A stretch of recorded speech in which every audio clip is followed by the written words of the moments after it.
plongeurs spéléologues expérimentés, partis cartographier, n'auraient jamais imaginé devoir partager une seule bouteille d'air et 2 détendeurs. Voici l'analyse fatale de la tragédie du gouffre Little Dismal. En matière de plongée souterraine, vous ne trouverez pas d'équipe plus expérimentée que Bill Gavin, Bill Mayne et Bill McFadden. Parker Turner, Lamar English et leur équipe ont fondé le projet Woodville Karst Plane en 1985.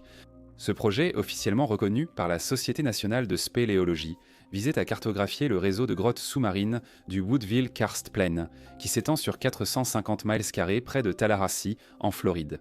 Ce projet ambitieux durait depuis des années, et le groupe de plongeurs en expansion a réalisé de nombreuses découvertes et records.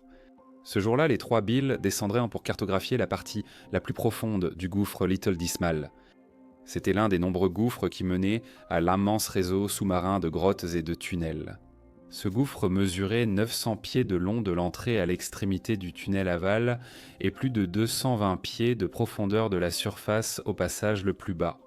Les hommes étaient parfaitement formés et certifiés, avec des décennies d'expérience en plongée souterraine. Ils étaient particulièrement compétents en tant qu'explorateurs, à l'aise dans des situations inconnues. Quelques semaines plus tôt, une nouvelle ligne avait été posée dans le tunnel inférieur. Ils devaient explorer et cartographier la zone en suivant la ligne permanente pour revenir à la sortie. Gavin descendrait avec son scooter dans le tunnel amont qui partait de la 6e salle à plus de 60 mètres sous la surface. Il ferait l'exploration seul car ce tunnel se rétrécit jusqu'à une restriction difficile. Il préférait traverser seul pour mieux contrôler les sédiments soulevés et garder une meilleure visibilité à la sortie. Mann et McFadden allaient explorer ensemble le tunnel en aval et les hommes étaient impatients de voir de plus près où ils pouvaient mener. Quand leur temps de plongée a atteint le point de retour, Mayne et McFadden ont entamé le retour sur les 90 mètres de fil dans le tunnel en aval. Ils avaient utilisé un peu plus du tiers de l'air dans leurs bouteilles. Mann les ramenait vers la 6e salle lorsqu'il s'est rendu compte que McFadden n'était pas derrière lui. Il s'est retourné et a vite vu le problème. Les bouteilles sautées de McFadden étaient accrochées de nom à la ligne. Mann a nagé autour et a démêlé la corde de l'équipement de Bill, le libérant de l'accroc. Cela n'a pris que quelques minutes, mais Bill était secoué. Son rythme respiratoire s'était accéléré pendant qu'il était immobilisé, ce qui l'a stressé concernant sa consommation d'air. Avant même d'avoir pu vraiment se calmer, il s'est retrouvé à nouveau coincé. Le dévidoir de sécurité de Bill s'était détaché et les lignes s'étaient enroulées, les unes autour des autres. Au fond vaseux, il avait du mal à se libérer sans trop tendre toute la ligne. Mayne est revenu pour démêler la ligne de Bill et relancer les hommes. C'est pourquoi un tiers de l'air était réservé aux imprévus lors de chaque plongée en grotte. Ils avaient consommé environ 10 minutes d'air à plus de 60 mètres de profondeur. Cela impliquait une décompression prolongée et moins de marge d'erreur à la sortie. Mais il est guidé prudemment hors du tunnel et arriva dans la 6e salle où l'eau était claire. Il se retourna pour attendre Bill dans l'espace ouvert, mais celui-ci ne traversa pas le nuage de limon à la sortie du tunnel. Il attendit quelques instants pour voir s'il allait émerger. Alors qu'il saisissait la corde pour percevoir le mouvement de Bill, Gavin nagea vers la base de la 6e colonne de la salle. Mann fit signe à Gavin que Bill McFadden n'était pas sorti du tunnel.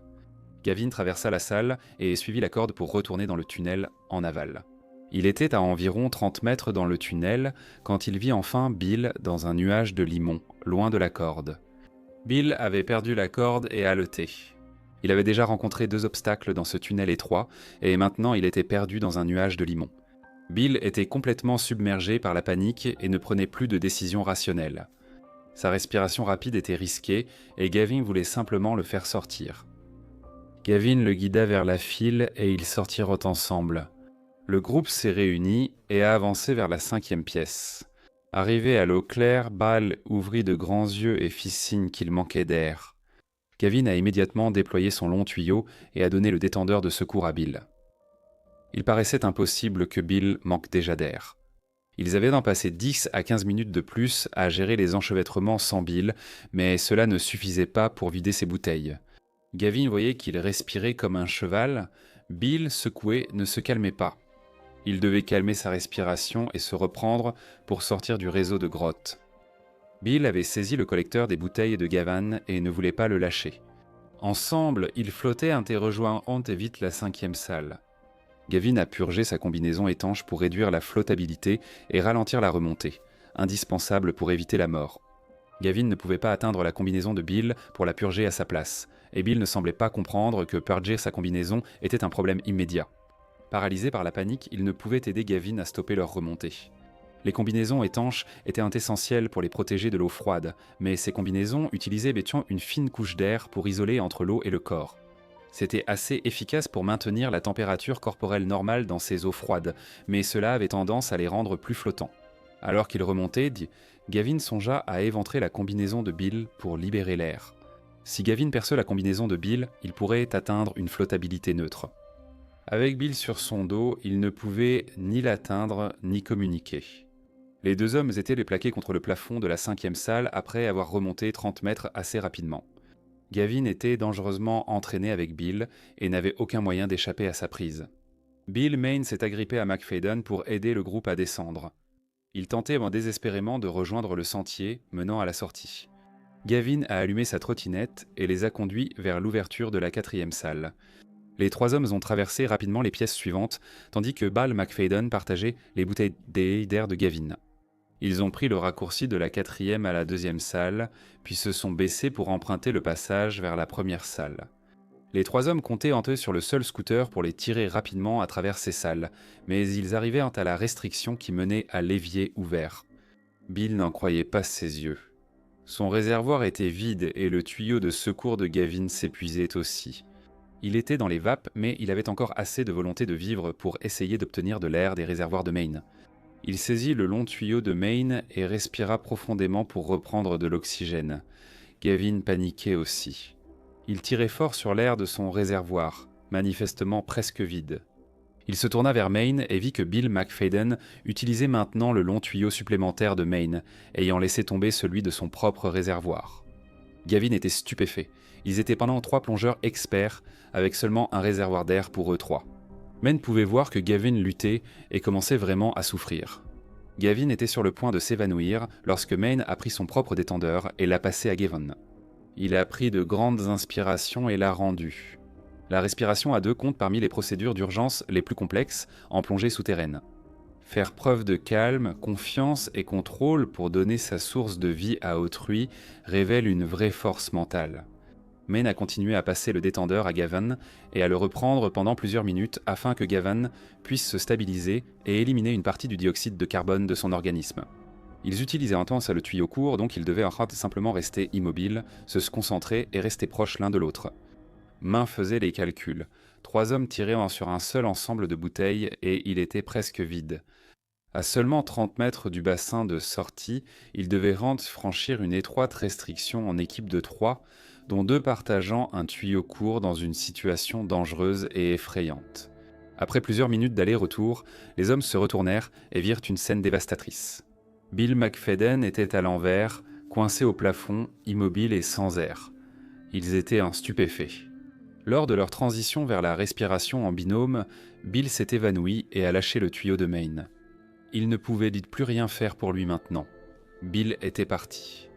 Cela a créé un sentiment d'urgence choquant pour franchir la restriction et sortir de cette eau. Gavin était passé au long tuyau attaché à la bouteille de Mayne.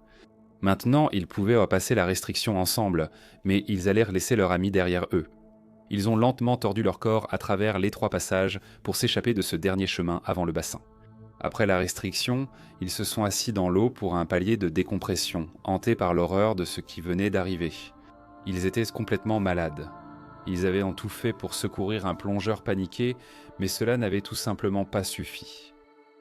Après la récupération du corps de Bill McFadden, il a été établi qu'il avait subi une embolie gazeuse au cerveau. Cela était sans doute dû à l'éclatement des alvéoles lors de leur remontée rapide de 30 mètres. Les alvéoles éclatées libèrent de l'air dans le sang, formant vite des bulles qui peuvent bloquer de petits vaisseaux cérébraux. Le plongeur s'évanouirait, perdrait son détendeur et finirait noyé. La remontée incontrôlée aurait aussi pu tuer Gavin, même s'il luttait de toutes ses forces pour l'empêcher. C'était une issue dévastatrice pour une personne aussi compétente et expérimentée dans cette grotte. Cela rappelle que même les plongeurs spéléologues expérimentés peuvent paniquer au fond des grottes et qu'il est presque impossible de sauver quelqu'un dans ces conditions extrêmes. La famille de Bill et les plongeurs du projet WKP se rappelle Bill McFadden comme un homme dévoué et généreux. Sa perte a inspiré des changements supplémentaires au programme de plongée simplifié que Bill Mayne et Bill Gavin pratiquaient en fait. Ils ont continué à plonger pendant plusieurs années, établissant notamment de nouveaux records de plongée, avant de prendre leur retraite de la plongée souterraine après 2 décès supplémentaires dans le 2WKP en 1991 et 1992